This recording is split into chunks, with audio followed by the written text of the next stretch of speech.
Hello, welcome back to my channel. Nick has finally been able to come on for once. Australian tax, as he says. So hello Wim, hello everyone in chat. Go check out Nick's channel if you somehow are here and haven't seen his already. So Nick, in the title I've put Liverpool limping their way over the line.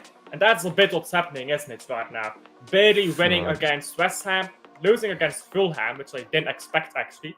But you only need 2 more wins to win the title against Leicester, and then at home against a very weak Tottenham. So how are you feeling about the situation? You think you're going to have a standing ovation at Anfield against Arsenal? I'll tell you what, it's looking more and more likely. That guard of honor is looking more and more likely as every game passes. And of course, the games against Fulham, definitely that was our own fault. We were just slow in that game. We got off to a good start with the rocket from McAllister, and then we just capitulated. Defensive errors which you've never seen before from this team this season. And it was crazy. It was like everything just went wrong.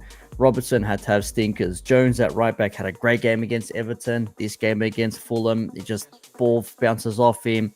Kelleher's in goals, trying to do a few things there because Alisson didn't play because of the concussion rules. So, part of you wonders what would happen if Alisson had played. Another part wonders what would happen if Connor Bradley had started at right back, or if maybe Tsimikas had started at left back. So it's all these ifs, buts, and maybes. But yeah, that wasn't a great game from us. 3-2, we lost that game, and could have been a draw, could have been something different if that shot from Elliott happened to go in. Salah had a chance in the second half as well. But yeah, an unexpected loss, the second one in the Premier League all season. And then the other day at home against West Ham, it's looking good. You're pressing, you're cruising. It's 1-0, could have been maybe 2, maybe should have been 2.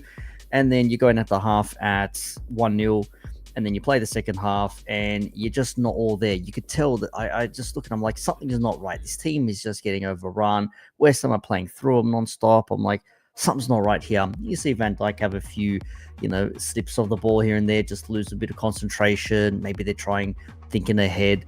And then obviously they get the equalizer with the own goal. And then we have to step up, and Van Dijk gets the header in the 89th minute and wins the game 2-1.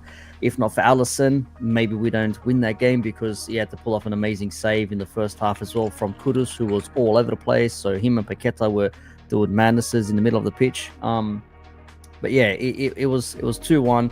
And it's a different West Ham. We'd beaten them by 5 goals twice this season, so we'd scored 10 goals against them already, and that was under David Moyes. Obviously, now they're under Graham Potter, so it's a bit of a different prospect. And now it's just a matter of when, not if. Is it going to be 3 points against Leicester? It should be. Is it going to be 3 points against Tottenham? Against this Tottenham, it definitely should be. So you win your 2 games. Doesn't matter what Arsenal do, and then guard of honor away at Chelsea, guard of honor at home to Arsenal, which is going to be the sweetener, which I know a lot of Liverpool fans are looking forward to, with all the talk before the season started and throughout, and if this and if that. Well, if spots and maybes. Started, by the way, I think I had Liverpool 4th or 5th in my prediction. I said myself, I'm on record, bruv. I said finish top 4 and give me a cup. Happy days. Finish top 4, give me a cup. I didn't expect us to be pushing for the title, and getting knocked out of other cups. Obviously, we made the final of the League Cup. Newcastle were just better on the day. So I think all in all, we've had 5 or 6 losses all season in the 40 odd games we've played or something. So it's not a bad record when you think about it. All things considered. Because what I did say, by the way, at the start of the season was first half of the season by Liverpool will be a lot better. But Arne Slot is not ready for the full season in the Premier League yet. So his second half of the season will be a bit worse. And it is worse, but his first half of the season was very good. So they're going to win the league title anyways. Arne Slot surprised me with how, I'm not going to say good of a manager he is, but how solid of a manager he is. Now I do just want to say even if Alisson is out, Gallagher is still a solid goalkeeper. But I think it's more so happening right now with Liverpool right now. The players know they've won the title, but like in the back of their heads, they already know we've done the title here. So they're not playing with the same intensity. Leicester City away, you should beat them. The players will want to beat them as well after the game you had at home where we almost lost against them. So I think they'll be motivated to play against Leicester. Then, by the way, if Arsenal drop points again, you already win the title against Leicester, but that's an if, isn't it? Yeah, then you they play would just against, need one win if that's the case, yeah. Then you play against Tottenham at Anfield to win the title. I think that will also be unmotivated for these players to play well. But other than that, I think these players are just not motivated as much, maybe. As at the start of the season, they had something to prove. Everyone was writing Liverpool off. Now it's kind of like, yeah, we're going to win the title. They play a bit too fancy. They think too much of themselves. They try to be slick. They try to be nonchalant. And then you lose the ball. And then you concede. You're not running back enough because you're being too nonchalant about it. That's what I get the feeling of from Liverpool. I've not watched full games in like a while from Liverpool, but that's the feeling I get from watching the highlights of it. Yeah, no, there are some games. Yeah, there are games where I'm watching. I'm just like, bro, what the hell are we doing? Why are we so slow? Be quick with the passes. You're looking at too lackadaisy in defense. They're getting past you too many times. One ball over the top, and Alisson has to come out and make a clearance. Like, why are we allowing this to happen? It's like we're trying to play our game that we've been playing all season, but other teams have their own motivations. West Ham are looking to, obviously, I don't think they're going to get relegated, but they're in that position, 15th or 16th, you know what I mean? They lose a couple of games, Wolves win a couple of games, it could be a little bit different. So West Ham have their own motivations, Leicester have their own motivations, but I think for Leicester, it might be a little bit too far for them. But, I mean, we've seen them pull off, some games, some results against other teams as well. I know they beat Tottenham away, which is funny, and Ipswich beat Tottenham as well. I don't know, maybe there's something to be said there when Tottenham come to Anfield in a couple of weeks' time. And obviously, we'll see what happens with their Europa League campaign, if they're still going to be in it in the semi-final, if they don't get knocked out by Frankfurt. So we'll see. But yes, the last maybe month or so, we've looked a little bit so like, hey, we'll just do our composed football. We'll just take it slow, pass the ball around, try this, don't force it, whatever. Okay, sometimes maybe you need to force it. Sometimes you need to go forward and you need to say, okay, you know what, no more mucking about. Like we saw what happened against West Ham. We conceded the own goal. And then again, we went from second gear to fifth gear, bang, bang, bang, bang, bang. And we end up getting a goal from a corner, if not from open play. Like, I'd like us to do that, win the game before we need to actually start, okay, we need to now step up our game. Just win the game before you have to actually do something is what I would have preferred. But it's 3 points. And I said, look, I don't care if they're 1-0 stinky wins. As long as we get 3 points, that's all that matters for me. The aim is just 3 points. I don't care how they come about now. Just get me 6 points in the next 2 games, because that's the aim at the moment. Even if Arsenal drop points, I think they're playing away at Ipswich. I don't know. I doubt it, depending on what happens with their Champions League campaign as well. Just give me 6 points and be done with it. And then after that, then whatever. But I don't care after that.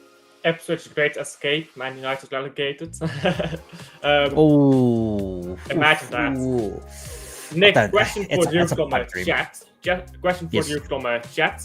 Are you happy that Mo Salah and Van Dijk is extended at Liverpool?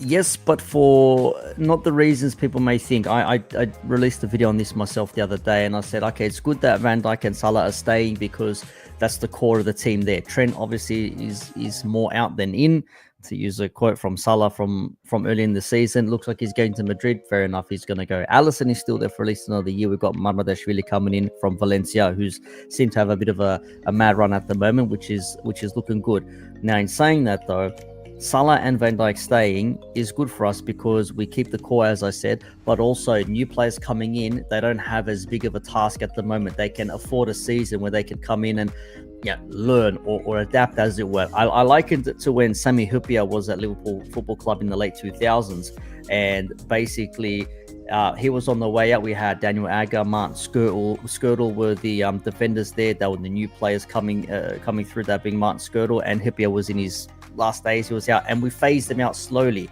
So I don't think that's going to happen to Van Dijk, but having that experience there, the leader that he is, that's what you want. And look, when you win a title, you want to go back to back. You want to win it the next season. If Van Dijk and Salah go, I don't think there's any chance we challenge next season. A top 4 finish is probably maybe expected with players coming in. You know what I would say though? This is what I saw with Man City. You keep all the same players, and that becomes an excuse not to extend. Because then they're like, oh, these are the players that won a title last season, so we're going to go again next season. Oh yeah, Now no, you- we now- need players. Yeah, you We need players. new Yeah, like I players. said, we need players. And that Yes, we seems- need players that to seems like an excuse come not to the sign squad. new players. Yeah, I said as well. Don't let that be the reason. Oh, Van Dijk and Salah stayed. Hey, very good. Hey, we're happy. No. They're staying, and you need to bring extras because we need another centre back to take over, or maybe be a part of the defensive line with Van Dijk. We You know need what another you right need? back. That nobody talks about? A new right winger. Because Mo Salah cannot play 40 games a season anymore. I said He's this. fine. I said this myself. I said we need someone on that right wing. On the left, where if Diaz stays and doesn't go to Barca, we've got Diaz and we've got Gakpo. We need another striker. Darwin will probably go. Rumors of Jota maybe going as well. We have to bring in a striker. Who that is, I'm not sure. But the key position is that right wing, because if Salah's not playing, who are we putting on there? Harvey Elliott. If Harvey Elliott is going to go on loan or get sold, which I don't want him to. I like Harvey Elliott. Then what do we do then? We need someone to fill in that right wing space, that right forward space, and we don't. Chiesa ain't playing, so what's the point of having Salah playing on top? You know what I mean? Like, you might as well just put Connor Bradley at right wing and leave Kwanzaa at right back at the moment until we get a new right back in there. And that is a bit of a problem area, because Salah's not going to be playing every game next season. I don't think he will. I mean, if he's going to give you 25 to 30 games next season, I think he'll still try and play every game. But at his age, if he's giving you 30 games in the Premier League, maybe skip a few here and there, depending on what the situation is, you would think that you have a competent player to come in there and maybe not take over, but blend into what's happening on that right wing space. That is ultimately the ideal for me. Just play some games so that you don't make Salah more tired, right? Because now Salah looks tired. If you look at him right now, he looks tired, which is why he doesn't get the same GA, he doesn't get the same performances. He stinks it out a few times lately. Oh yeah, he has. Yeah. So he honestly, Salah, if he had 1 week where he just didn't play any football, he would come back the next week and he would be playing well again. But you've got no one to play on right wing for Salah, so that's a big problem.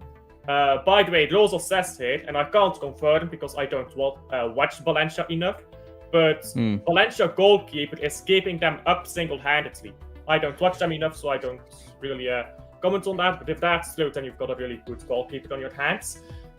So for Liverpool, I think you're going to win the title. I don't think there's much discussion about that anymore. I think once you win the title, you're going to play a lot of your kids as well, I think. Like, at the end of the season, a lot of kids playing just boring games as well. The game against Arsenal, I think that's going to be very boring. I'm not even going to bother watching that. That's probably going to be very boring. Yeah, you don't know. I mean, ultimately, like I said, I just need 6 points from the next 2 games, and then after that, let it be. I would still want us to maybe go out there and finish on as high as points as possible. We are still capable of hitting 90 plus points. And look, for all the talk, I've done multiple videos myself, opinion pieces, people saying, oh, this is the worst Premier League ever, everyone else has dropped off. It's like, so in the best Premier League years, in the best Premier Leagues, No, I'm just going to say something and then you can go on again. They say that about Man City 4 seasons in a row. Yeah, You know why it's boring? Because Man City and Liverpool have won. The title has been between the two of us since 2017. That's why they say it's boring. Like, it's just bullshit. Nah, for me, it's more of the notion of, oh, everyone else says crap and Liverpool were just lucky that they didn't have injuries and this and that, blah blah blah. It's like we missed Alisson for like 2 or 3 months.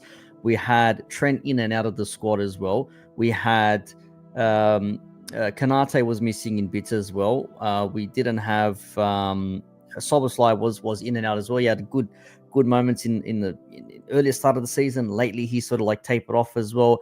Darwin and Jota have been all sorts. We haven't really had anyone scoring goals, so everything's been on Salah's shoulders, which I don't particularly like. Which is why, there's this thing of Liverpool winning the league is boring. It's a crap league, and I don't care. It's the asterisks and all that sort of stuff. I'm like, so when Man United were winning the league on 75 and 80 points, that was fantastic. 10 out of 10, what a great season.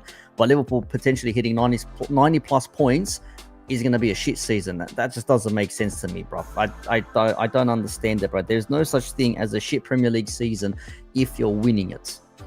I'm sure you can attest that. I don't care. I won the league. I don't care. We were the best team. 26 game unbeaten run, 2 losses in the league all season. You're telling me we're undeserving of being champions? I don't buy that. Club Brugge is also on 26 games unbeaten, by the way. You've got the same time in the league. Amen. In the league. Similarities. Or it was, but then we lost. People, fuck Arsenal, by the way, says Dirk Sanchez. People said everyone else was shit when we won it in 2021. And big up to Liam, big up. This is City. Go check out his channel. We're doing a show together tomorrow, so Wednesday. I've been wanting to have him on my channel for a while, but it's the opposite of Australia tax. It's shut up tax. He's in Wales all the time. Yeah. Talking about Arsenal quickly. They're doing an Arsenal right now where they're getting very gassed up because they won a game. I've seen someone put Declan Rice above Valverde, which I think is silly. I think Valverde and Barella. above Valverde. Yeah. I personally think Valverde and Barella are the best midfielders in the world right now, with Rodri out injured.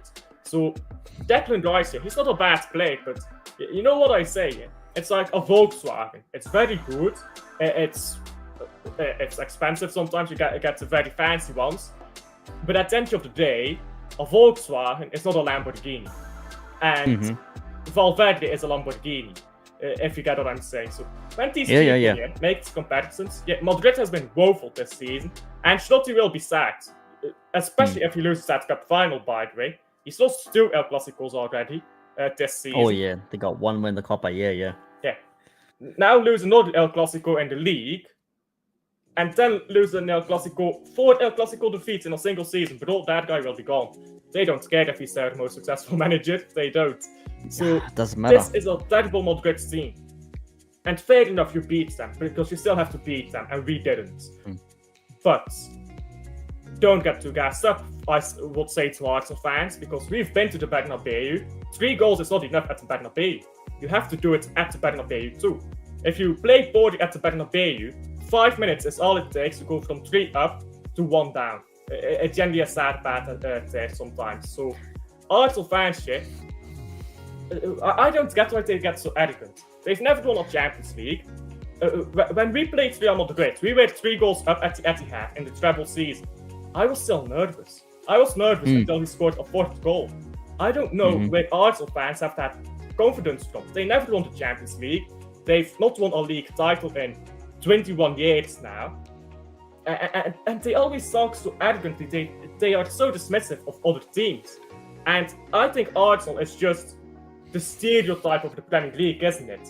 It's arrogant. It's over the We're top. better than you. We'll beat you. That sort of stuff. Yeah, that sort of it's stuff. tricky. I've been saying the same thing. I'm like 3-0 up away going to the Bernabeu. Do not mistake it. It's fantastic. Any team would want to be 3-0 up going to the Bernabeu. If this was any other club, if this was even Bayern Munich, for example, or if this was, I don't know, who else can we say, Inter Milan, like at 3-0, I'm thinking you're in a good place. But at that cursed stadium, the Santiago Bernabeu, something about that stadium is just like bad juju for everybody, because all they need is 1 goal in the first 10-15 minutes, and then you're on the back foot. Then you have to try and counterattack and maybe get a 3rd. I don't know if you're going to hold off enough. Maybe you're going to need to get that 4th goal. Are they going to press you? Something goes wrong. You give away a penalty. A dodgy decision goes against you. We've seen all these things happen, which is why we say 3-0 sometimes is not enough, even if you've got a 3-0 lead. But we haven't conceded more than 2 goals since Luton Town in 23, 24, whenever it was.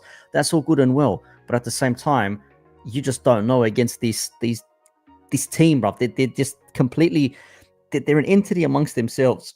So you go there, you give away 1 goal, and they will just run at you straight away, which is why I say, like, records, like, oh man, like those type of records. Oh, we haven't lost, or we haven't conceded 3 goals since this, or those type of records. You know when they end in big games? That's when those records end.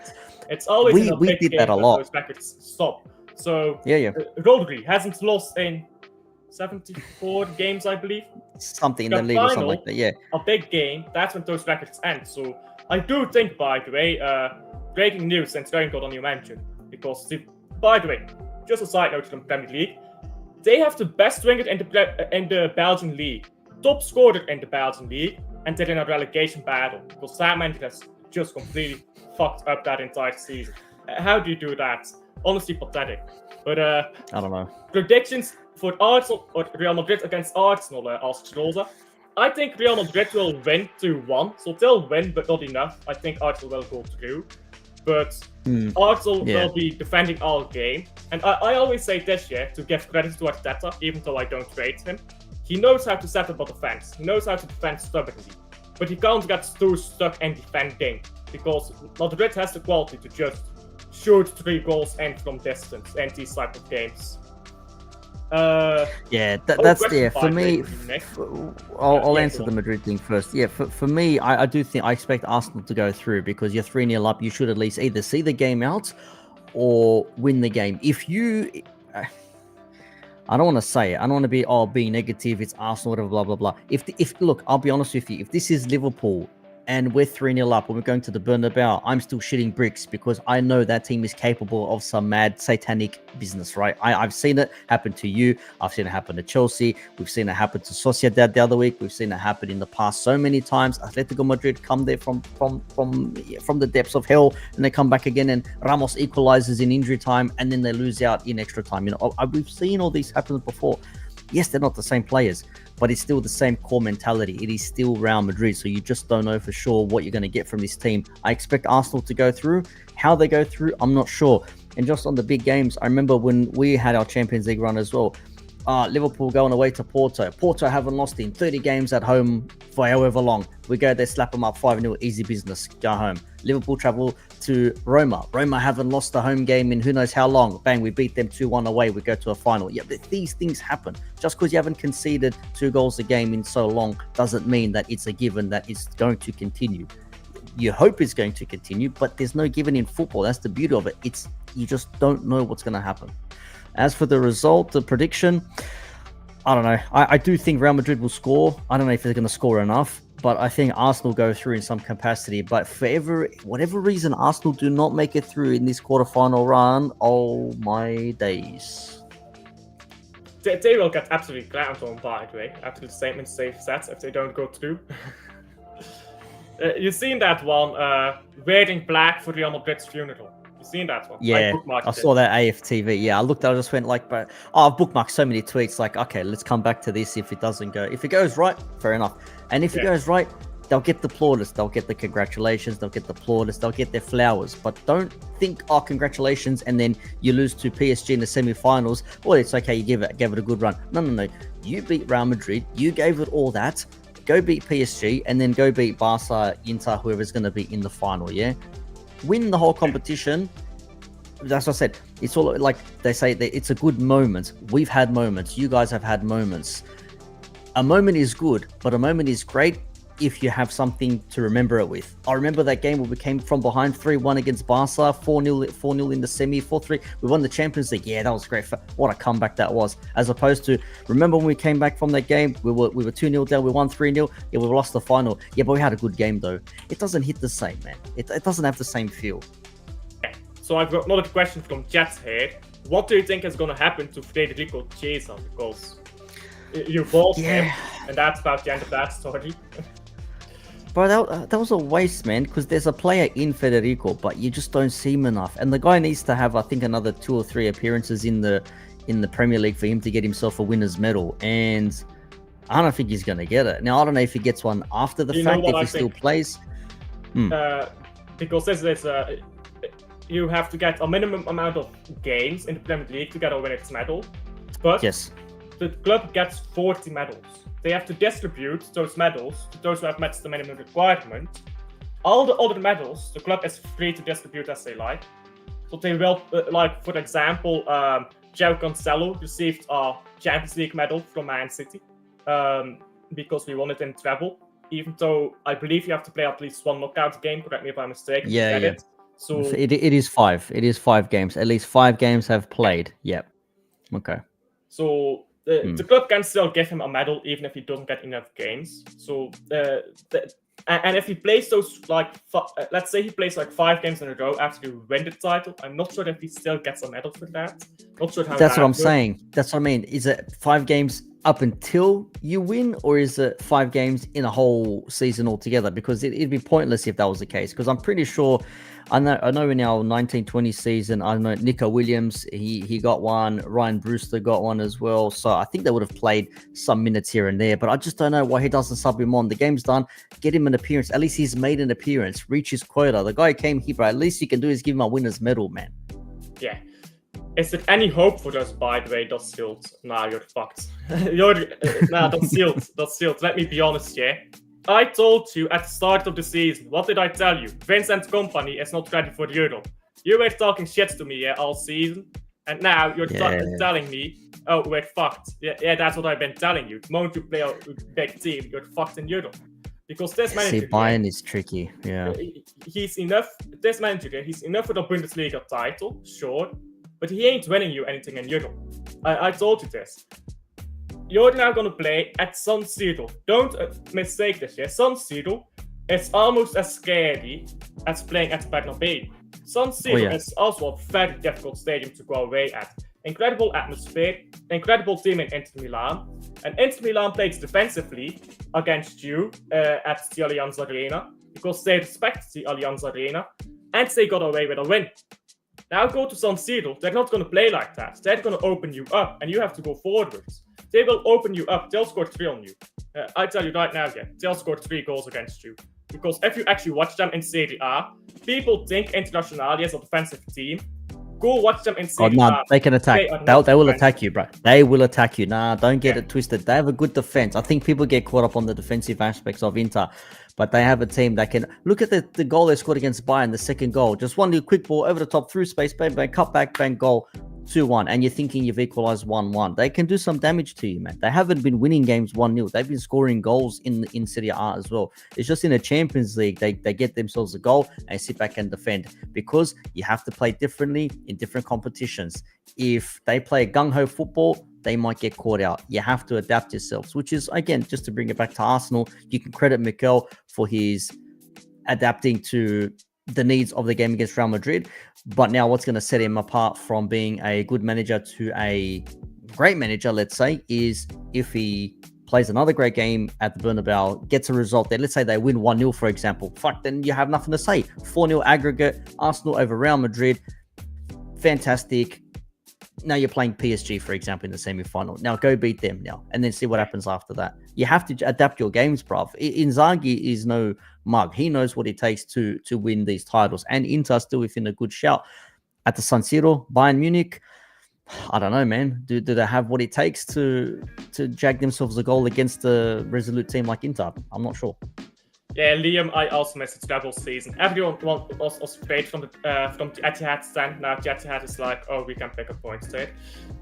Yeah, and still there's fighting shots at me now. At least we're winning a title. Congratulations. I gotta love it. Don't bottle it, because Harry Kane is a fucking bottle shop, you know. Yeah, you've seen Bayern München recently. They're bottling that title right now. I mean, they're still 6 points clear, but bro, Harry Kane, yet the amount of chances he missed again against Dortmund, bro, I swear down, you cannot be world class if you never scored in a big game, man. Well, that's the arguments they have against him. Yeah, so Harry Kane is great, but he's never scored in a final or done anything in a final. So how can he be great? But well, then the same thing can be said.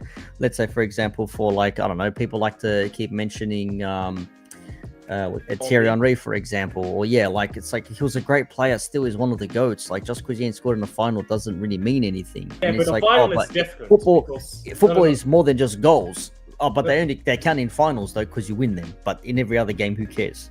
No. But finals is one thing. But Kane missed again against Internazionale. I saw that. He had a few. Yeah. Yep.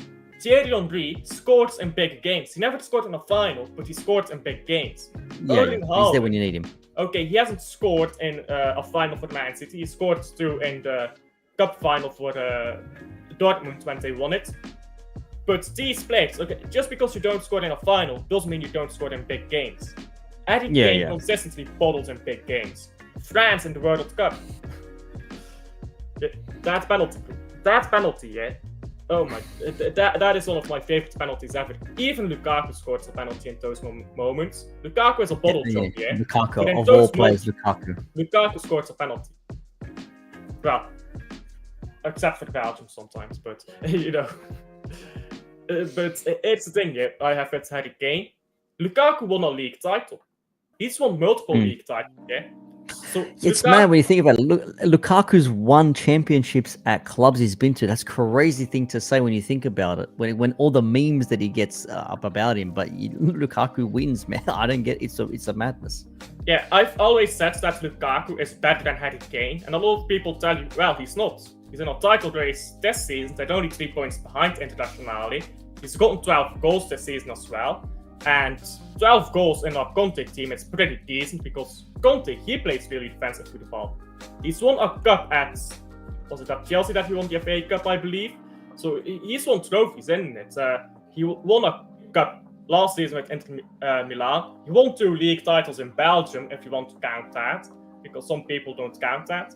So he's won way more trophies than Harry Kane. I think it does matter. And Kane will probably win. That penalty sums up Harry Kane, by the way, yeah. Yeah, people rate Kane over Haaland, which I don't get, because Haaland, by the way, if you go back to the treble season, Haaland in pretty much every big game was scoring. Against Arsenal, both times he scored, and he got the 2 assists to De Bruyne as well. Haaland against Tottenham scored, fair enough, one of them was a penalty. But Haaland does score in these big games, when Harry Kane doesn't. And that is what I think is the difference between a world-class striker and a good striker. Sometimes you just need to have sometimes you need to get your team over the line. Like if you never get over the line, I've never rated Kane that highly. Yeah, but see, this is the thing that they will say the same things about Kevin De Bruyne as well, because he's never turned up in a final sort of a thing. That doesn't negate the fact that he's still a great player and he's done great things for you. But these are moments that fans remember these things. But he has turned up in finals. He turned up in the FA Cup final. He turned up in a few Carabao Cup finals. He played really well in the German Cup final. Okay, he got injured twice in our final in Champions League. That's what I'm saying. Like, yeah, he played, he was there, whatever, but he ain't scored a goal. He was substituted. It was this, he was that. It's like, doesn't matter. He's still a great player. And now we're doing we're shifting it over from, goals and assists don't really matter. Look at what the player does. Okay, look at what he did, but he didn't get a goal or an assist, so it only counts in certain games. So why does it count in one game but not for like 30 odd games for the rest of the season? That doesn't make any sense to me. Yeah, no. It does matter when you do it all season, but like this is the thing I've said as well. You need players to score in small games, because people say, oh, he only scores against weak teams about certain players. Well, if you don't score against those teams, you don't win. So you need someone to score those goals as well. So it does matter, but at least once you have to get your team over the line in a big moment. And Harry Kane has not yet done that. And he's 32. How old is Harry Kane? Have you looked at that? He's 33, I think. He's 31. Okay, he's a bit younger than I thought. But yeah, Bayern Munich fans are already trying to get a new striker in to replace Kane, because they don't like that he's not in the box a lot. Because in English football, the striker, he plays good football, he plays with his feet.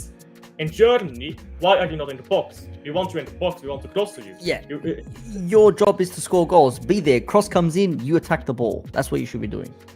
By the way, rumors are saying Ludovic Reis, I've never heard of him, are saying he's a midfielder from Como.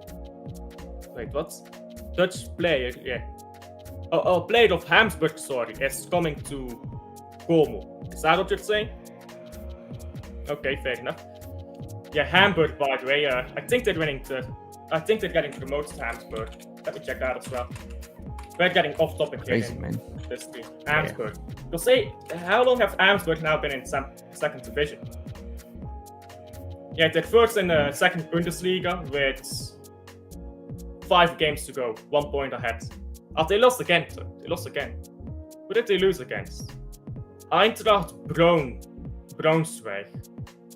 Bro, you need to get these games over the line, you know. Like those are the games against teams you can beat. You need to get them over the line, and that's why you need people to score against the small teams. That's what I say. When you play crap as well, just get your wins. You know, a champion's win, as they say. Like, we've been playing crap, but you got the win. Well, what does that say? You have elite mentality. You have game winners on the pitch. You've got players who can get the job against done. Man United. But they didn't catch up, mate. They didn't win it, so. Yeah, anyhow, before we close off here, we'll keep this on a bit shorter. By the way, a lot of people have been in here. Thank you to everyone. We got a few subscribers as well. Smash the like stuff, man. Come on. Smash the likes if you haven't already. Before we close off here, I do just want to talk. I know I talk about this a lot, and people are probably bored of me talking about it. But I want to talk about the bottom three in the Premier League: Ipswich, Leicester, and Southampton, and how pathetic they are. Leicester, did you know Leicester have not scored a goal since January? Or December? Was it January? I have not scored a goal since January. Leicester, are you sure? Yeah. Nah. In the league.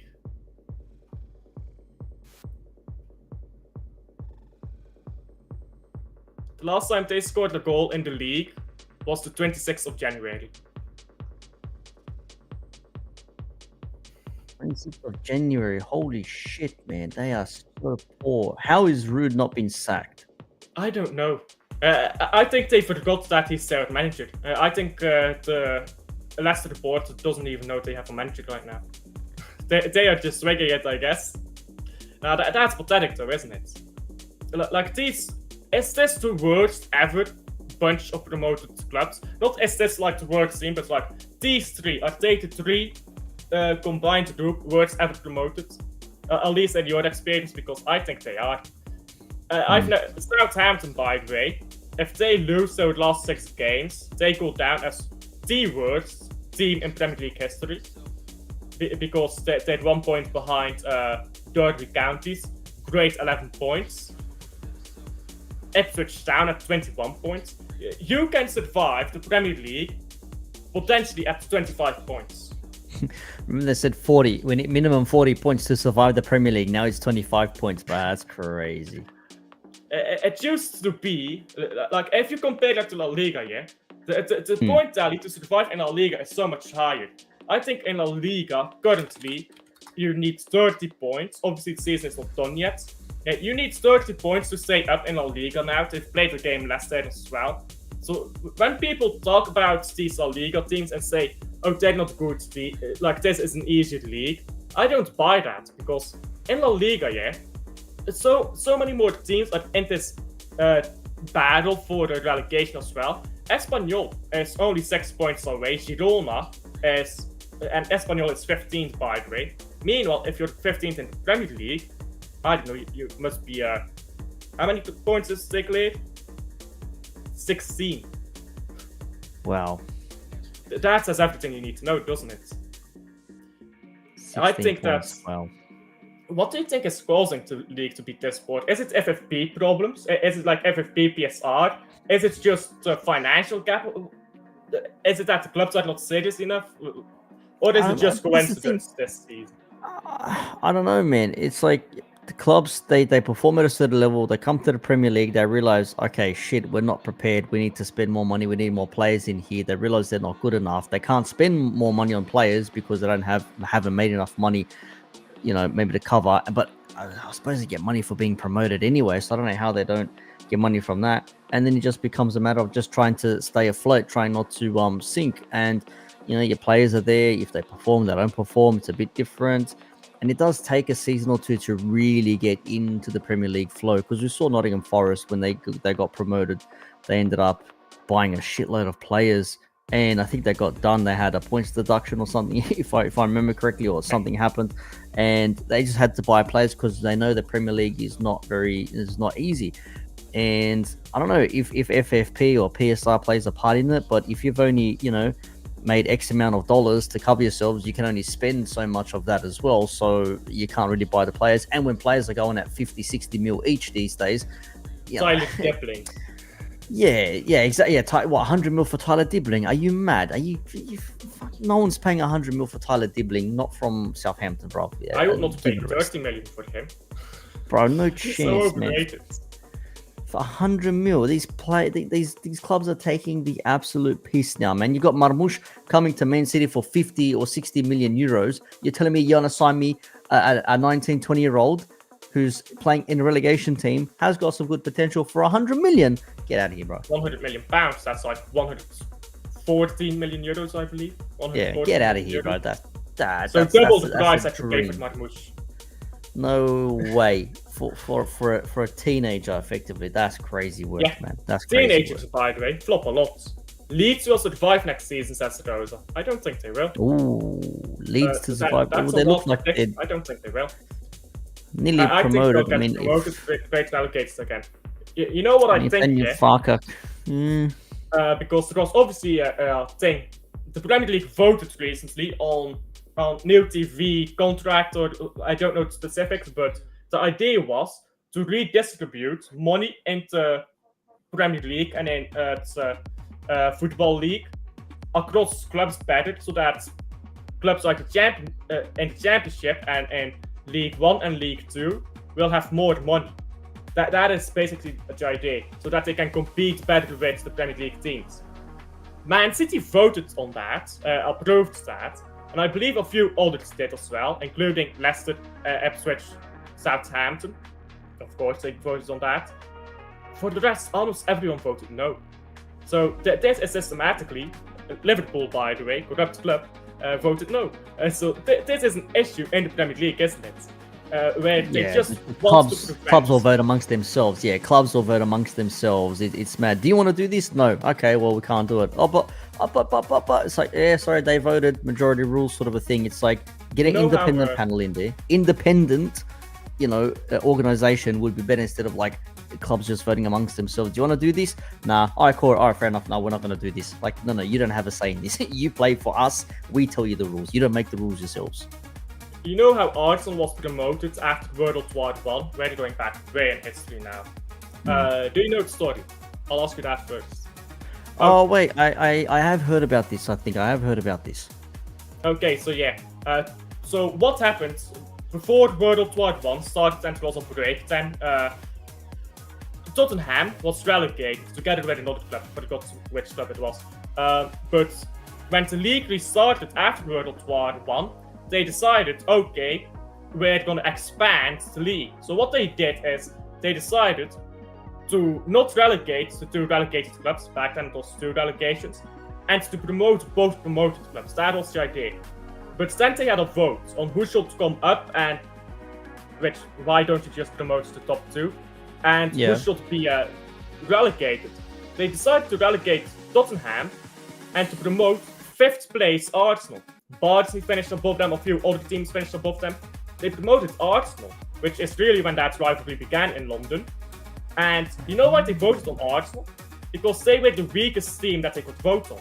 So the idea was, we vote on Arsenal, we can beat Arsenal. We will have better chances. Oh my god. That was the idea. That is why they voted on Arsenal. Really?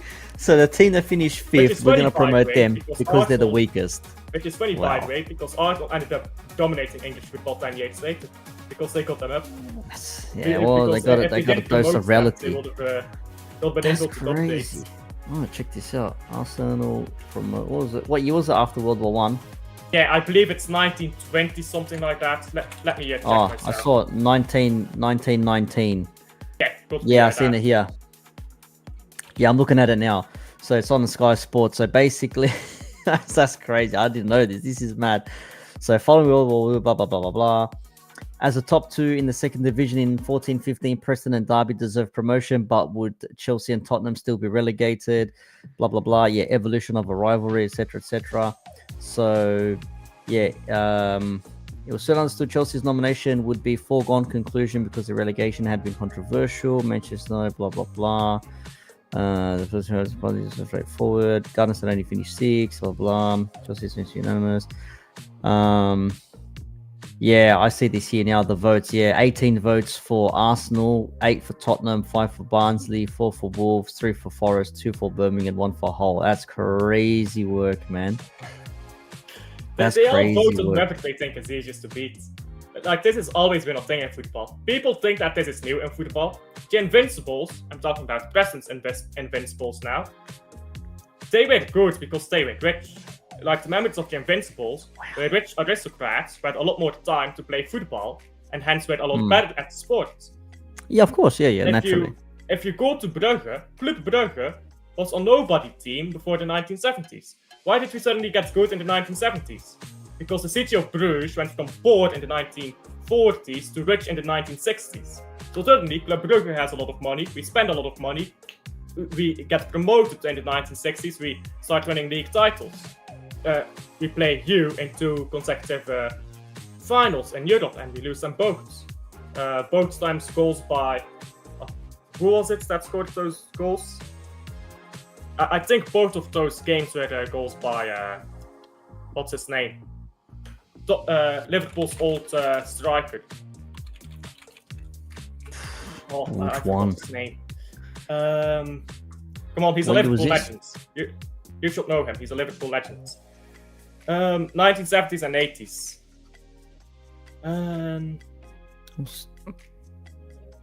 Come on, which club again? Liverpool. No, playing for who? Yes, for Liverpool. Yeah, for Liverpool. Yeah. Did you say another club? Yeah, he scored twice against Club Brugge in 2 consecutive finals in Europe. Oh, there was a Dalglish, Keegan, St. John. Dalglish? Okay, yeah. So Dalglish. His name completely stepped out of my mind. King Kenny. Kenny Dalglish. Kenny Dalglish. We could have been the only Belgian team to ever win the Champions League, by the way. Thank you for scoring against us, Dalglish. By the way, you know what's funny, yeah? Both those finals, our best player was out injured. Both of really? those finals were rigged. We had a UEFA Cup final. We had I'm joking, by the way, about it being rigged. We had a UEFA Cup final against you, but that was weird because it was 2-legged. Apparently, the UEFA Cup they used to do the final 2-legged. Yeah, I don't get that. You play away leg and a home leg. Nah, man, one game neutral ground. Winner takes all. That's it. That is 2-legged business. I remember that. Yeah, Liverpool won 1-0. Then you go away and you see, I don't understand why they did that back in the day. Should just one final. That's it. Let it be done with. I think the first leg was 1-1, and then which normally that goes to penalties, but instead it went to the second leg where Liverpool won 1-0. Or was it the other way around? Liverpool win 1-0 and then 1-1. I do know the aggregate score was 2-1, so I don't get why they did those 2-legged finals. Do you think that got more money? Because I think personally, if you have one grand final, that gets the most amount of viewership, doesn't it? I don't know why. I mean, if you think about it back then, unless they didn't have the concept of, or didn't have figured out the concept of playing at a neutral ground, like, this year's in Germany and it's going to be between... but they were already doing that for the European Cup. Nah, it's all neutral games. No, yeah, so it's all one. I don't know why they would do that. I know thinking back now, they would have a home leg and away leg or whatever it was. I don't understand why they would do that. Yeah, it's weird, isn't it? And you know what as well? You have to buy 2 tickets to the final, so the sport is less good as well because the final tickets are more expensive. Yeah. That is weird, isn't it? It was considered more fair, was it? I mean, how is that? Because you play one at home, one away. Maybe that's why you have your home and have that in the European Cup as well. Yeah, I don't know. The European Cup is the biggest. I'm just saying. That's weird. That's weird, isn't it? Because they've already figured out 50-50 ticket sales. That's been a thing since the World Cup, really, for the finals there. Because, I mean, if it works on international level, it works on club level, generally speaking. Yeah, here it is, yeah. So, yeah, the Europa League was like that. Europa League was played over 2 legs until 1998. And then that's when it became just a 1-leg game, from what I can see here. Yeah, so now I'm thinking that was, UEFA Cup and Europa League. So, yeah, for the first 25 years of the comp, contested over 2 legs, one at each participating stadiums. but in 1998, Inter Milan defeated somebody, blah blah blah. So yeah, I don't know why, but yeah, it used to be like that. I don't understand why they used to do that. But obviously, me, man. by the way, because I know a lot of people don't know what the difference is between UEFA Cup and Europa League, because it is actually a different tournament. Because UEFA Cup used to be league possession qualification, but the UEFA Cup was merged with the Cup Winners' Cup, which is why if you win the cup, you get qualification to the Europa League now, because it used to be Cup Winners' Cup, and they merged that with UEFA Cup. And the reason they did that is because the Cup Winners' Cup was losing a lot of prestige. It used to be the second biggest tournament in Europe, and it lost a lot of prestige because they added more Champions League spots with the entire renovation, where it's not really a Champions League anymore. Belgium could have 2 Champions League teams next season, depending on how either Genk or Brugge do in qualifiers. Let me tell you, we do not have 2 Champions League worthy teams in this country. You can debate that the Club Brugge is Champions League worthy, You never know, man. Sometimes you get random teams from random clubs. You get 2 of them. Like people say, there's no Champions League teams in Portugal, but you've got Benfica, you've got Porto, you've got Sporting as well. You never know, man. One day you'll see Brugge and somebody else make their way through, bruv. You never know. What was it? Anderlecht, weren't they at some point? Yeah, Anderlecht used to be playing Champions League every year, but they fell off. But they have won European trophies, so. But Anderlecht is absolutely in the gutter, by the way. Anderlecht, Nicky Hine came in last season. We were 9 points down. Nicky Hine comes in, beats Anderlecht home and away to win the title. No manager had ever beaten Anderlecht home and away in their first season, until Nicky Hine.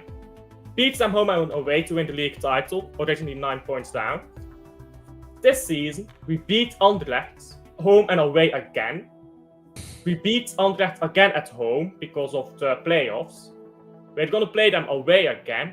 They don't look good at all. And when we played them at home 2 weeks ago, they were so bad. They didn't create a single shot. They had not a single shot in a full 90. And there's something to be said about that, man. They are like Man United, but they're not quite as far down yet. They're still finishing in top 6. But yeah, that's crazy. I do have to head off here. Yeah, that's what's happening. Never know, man. Never know. I'm just looking here from Fabrizio Romano. It says Manuel Neuer will not be available against Inter after individual training, as Bild reports. So no Manuel Neuer for the second leg. That's interesting. They're not playing him anyway, so it doesn't matter. Yeah, interesting. You thought maybe there was a chance maybe Manuel Neuer gets between the sticks again, but no, did an individual training session, but that's about it. So probably won't play against Inter. So interesting. Just quickly, PSG to beat Aston Villa at Villa Park. Do you reckon they're 3-1 up already? I think 1-3 at Villa Park. I think Villa will have to come out. They're going to try, and they're just not going to be able to handle PSG on counter, because Kvaratskhelia, Doué, Dembele, that's 3 very quick players who are all scorers. They scored, especially on the counter. You don't want to be getting countered by them, and they're going to get countered by them. I mean, you can see what Kvaratskhelia did the other day, last week to Aston Villa. You see what he done to us as well. We're just unlucky. Alisson just happened to be a freak in the first game at Parc des Princes, and even in the second leg, like he just gives them something so different on that left side. Doué as well. As you said, Dembele, the midfield is solid. Vitinha, you've also got what's his name? There's Vitinha. It's João Neves and a couple of others. They're back.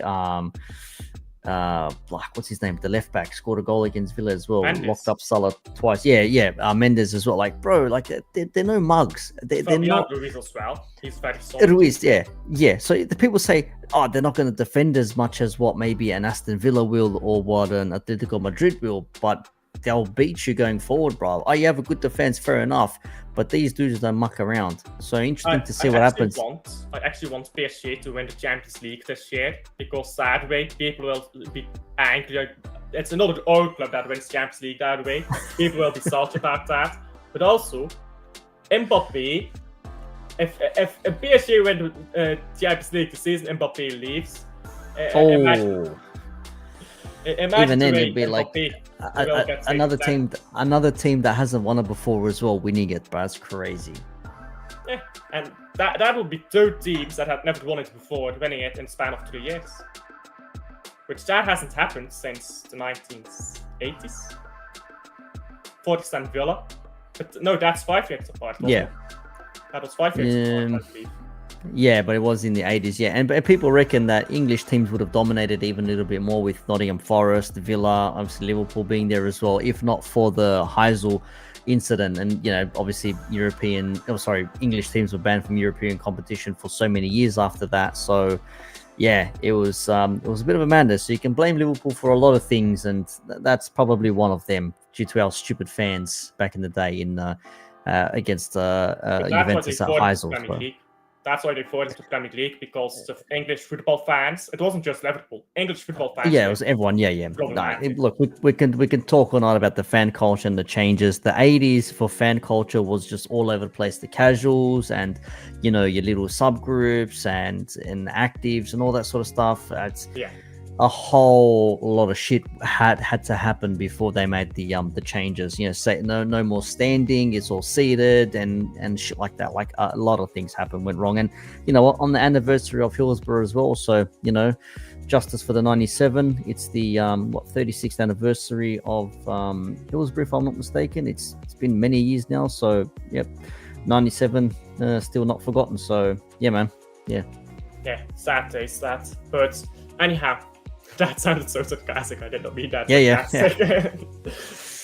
Gotta mention, happens once a year. Gotta mention it at least.